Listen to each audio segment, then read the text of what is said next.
Ladies and gentlemen, David Parker II.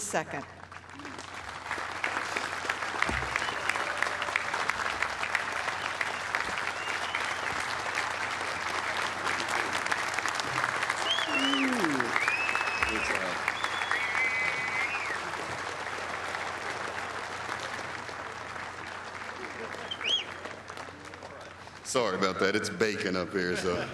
Jeez. Good afternoon, everyone. I would like to begin by thanking the staff, the National Baseball Hall of Fame, for bringing us together, celebrating not just 5 legendary players, but the game itself. I would also like to honor God and his internal guidance. Without none of this, it would have made none of it possible. My earliest memories are running up and down the baselines at Riverfront Stadium in Cincinnati, which remains fresh in my mind as a young boy.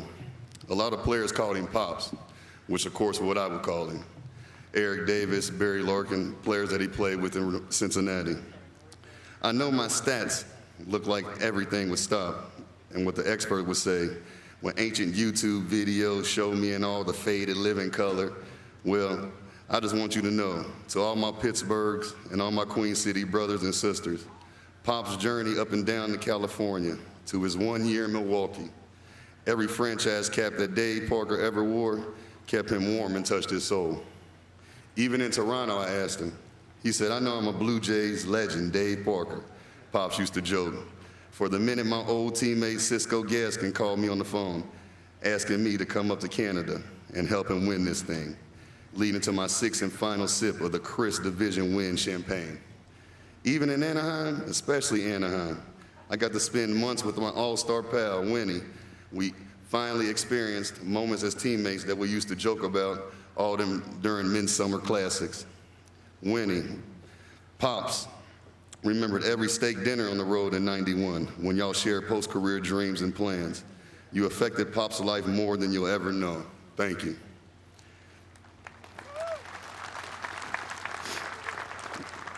Even in Milwaukee, I asked my Pops. He said, "I got to play with Robin Young and Paul Molitor. Every night was an all-star game. I knew there'd be future Hall of Famers straight from the jump. I also found a dazzling rookie named Gary Sheffield, showing the league that he could be one of the best business. Brother Chef," Pops said, Pops said that you were a brilliant athlete who could become a brilliant and successful man. He was so proud of you. I didn't have to ask about Oakland. Pops told this one himself. 2 American League titles, 1 sparkling World Series ring, all those breakfasts with Dennis, those nights out on the town with Stewie and Ricky, my shopping buddy. Pops often recalled the first conversation with A's manager Tony La Russa when he was traded to Oakland. "I don't care about all your numbers. I just want you here for the leadership. Teach these kids how to win." The man gave Pops a purpose beyond personal goals, and he never forgot that. Cincinnati, those astonishing rays of life bursting through the twilight of the career. Bob Hausman gave Pops a second chance in his hometown. From '84 to '87, Dave Parker spent hours upon hours teaching the inside baseball life to young Eric Davis. Brother E, you sure showed the league what baseball awesome looks like. One of the greatest players of the 1980s. Pops loved telling stories and visiting the Silverton home on College Hill and a shortstop named Barry Larkin, convincing him to play in our fine Queen City. Hall of Famer Mr. Larkin needs no introduction, but Pops always said Brother Barry is a fine human being as he was a shortstop. I know how much Dave Parker savored his role as a spiritual father to these young men. Cincinnati is our home. Cincinnati is our home. I grew up there. Pops grew up there, went to school there, worked out at Crosley Field for years, slinging lemonade at hot dog stands, hitting countless balls in the Mill Creek. Dave Parker's affection for the franchise spent decades from Bob Housen and Bob Castellini, Rick Walls at the Reds Hall of Fame, everyone who works at Great American Ballpark, the fans, oh, of course, and yes, the fans. You should see the smile on their faces whenever people approached us, entering the Grater's Ice Cream or at Montgomery Inn. "You got a lot of fans, Pops," I would say to him. Often growing up, my father would just shake his head pleasantly. They ain't fans, son. They're friends, forever friends. No doubt the most inside Dave Parker's body also bleeds Cincinnati red, a bottomless well of affection from our hometown people. Today, Dave Parker is entering the Hall of Fame as a Pittsburgh Pirate. That's right, the Burr, the Bucks.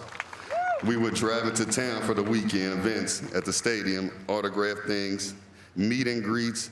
We shoot through the Fort Pitt Tunnel, get with the blast of daylight overlooking the majestic rivers.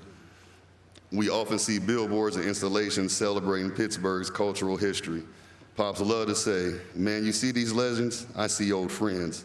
You pass a restaurant, I know Dick Permini. You pass a jazz mural, I know Walt Harper. You pass the WQED building, I know Fred Rogers. Pops knew a lot of people. Roberto Clemente taught me how to love like a Major League Baseball player.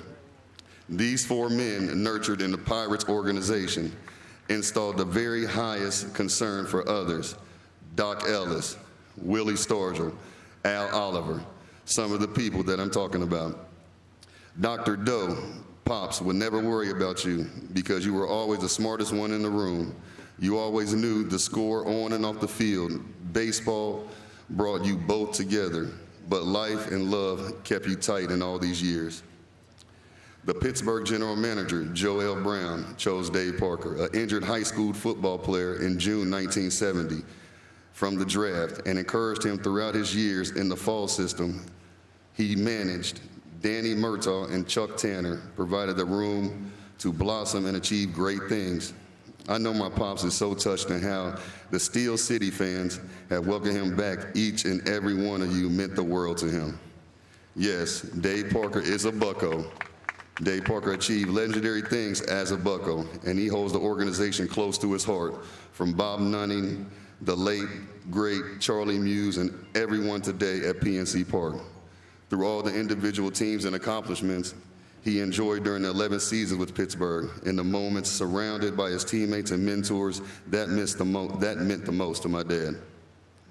Pops wanted to say that this honor would have never happened if it weren't for the efforts of so many other folks in his personal life. He wanted to thank Coach Harry and Mrs. Helen Kugel, his high school educators, who kept his eyes on the prize during the darkest teenage years of serious injury and family loss. We want to thank Sam Reach, the late Tom Reach, and Barry Meister, his agents, close advisors, for handling all the details off the field during his career. He loved you, gentlemen.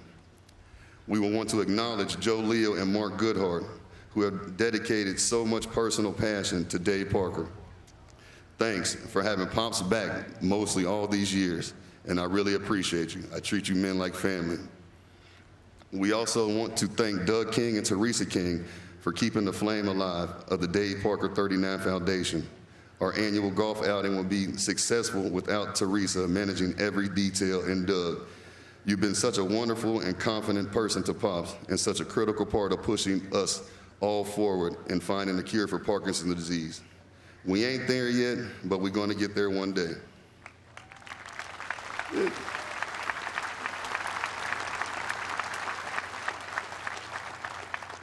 We also like to thank Charlie Frank from the Cincinnati Reds Community Fund and all his work in supporting Major League Baseball RBI program and the Reds Urban Academy, as we brought together thousands of youth kids through hundreds of clinics and events to allow the next generation to enjoy, love, and appreciate baseball. Dave Parker always wanted to write a book, waited decades for the writer to tell his story the right way, and along came Dave Jordan, DJ as I would call him, who always came to town on a moment's notice, away from his family, to help Pop set the record straight, to tell the tale in poetic and wild fashion. Pops said, you got to finish up the second book, so DJ, you're on speed dial, brother. To Uncle Jimmy and Uncle Lonnie, you and Pops have been through thick and thin together, even every up and down, and always at the moment of the sad, no matter what.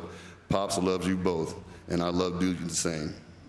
Pops wanted to say to my 6 darling children, 13 grandchildren, and 4 beautiful great-grandchildren, you are the true achievement of my life, and warmth, love, and affection that each of you bring when we're together.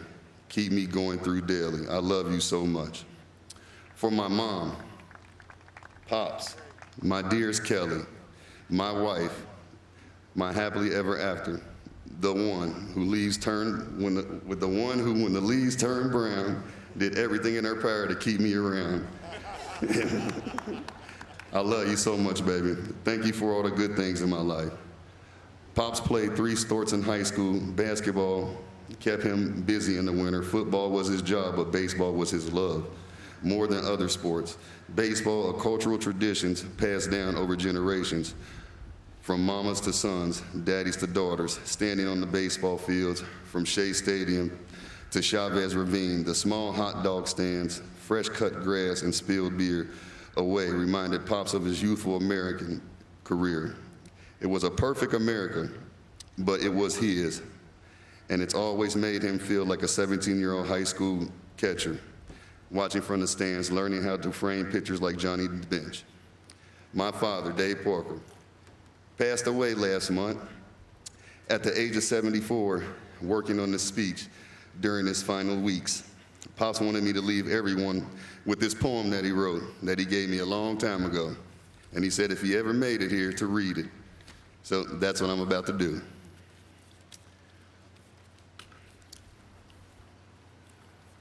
Here I am, 39, about damn time. I know I had to wait a little, but that's what you do with fine age wine. I'm a pirate for life. Wouldn't have it no other way. That was my family. Even though I didn't go on parade day, I love y'all. The Bucks own my heart, because those 2 championships I got, y'all played in the first part. I'm in the hall now. You can't take that away. That statue better look good. You know I got a pretty face.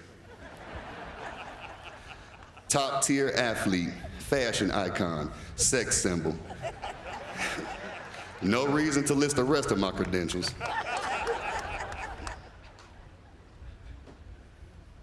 I'm him, period, the Cobra. Known for my rocket arm, and I will run any catcher over. To my friends, families, I love y'all. Thanks for staying by my side. I told y'all Cooperstown would be my last ride. So the Star of Day will be in the sky tonight. Watch it glow.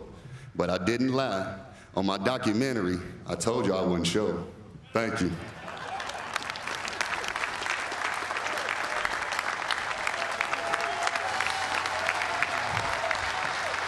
Ten out of 10. Wow. A 10 out of 10. Dave Parker II reading a poem at the end on behalf of his late father, Dave Parker. That was incredible. Man, that was awesome.